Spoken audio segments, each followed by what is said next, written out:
नमस्कार फ्रेंड, चलते आज आम रोसई टिप्स विषय किसी जाना। नंबर 1, खरा दिने लेंबूर चाहिदा अधिक। लेंबूर रस बाहर करी ताको फ्रिज रे आइस बॉल रे रखी दिंतु। ताहा आइस हो गले से खंड को 1 ग्लास पानी रे पके पी पारिबे। नंबर 2, अदा रसुण पेस्ट को 3-4 दिन रखा चाहूले से अल्प किसी सरिष तेल गलाई रखिपारे। पूरी को क्रिस्पी करने को चाहते अटा चकटिवा समय 2 चम्मच सुजी किंबा चाउल गुंड मिसाई देबे। देखिए पूरी केमती क्रिस्पी हम आउ बहु समय पर्यंत मैंने नरम रहिबो।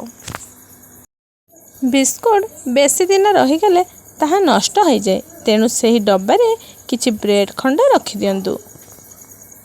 नंबर 5, ग्रीन चटनी रे हल्का ग्रीन करने को चाहूले से टिके हलदी गुंड और अल्प लेंबू रस मिसाई दिंतु। देखिए चटनीटी केते सुंदर ग्रीन देखा जिवो। नंबर 6, पियाजर आग और पछ काटी ताकू मझिरे 2 फाड़ करी चपा छड़ी नेबे। ताकू धोई काटिले आखि पड़ी न थाए। तो फ्रेंड्स, आज ये टिप्स गुड़िक आपको केमिति लगिला कमेंट लिखि जनइबे। आउ वीडियोटी जब आपको भल लगे तो प्लीज़ वीडियो गोटे लाइक करदे और शेयर करदे। आम चैनल जब नुआ अच्छा और आगो केमी आहरी नुआ नुआ वीडियो देखापी चाहते आम चैनल को सब्सक्राइब करी पाखरे थिबा बेल आइकन को प्रेस कर दिंतु और ऑल बटन को सिलेक्ट कर दिंतु।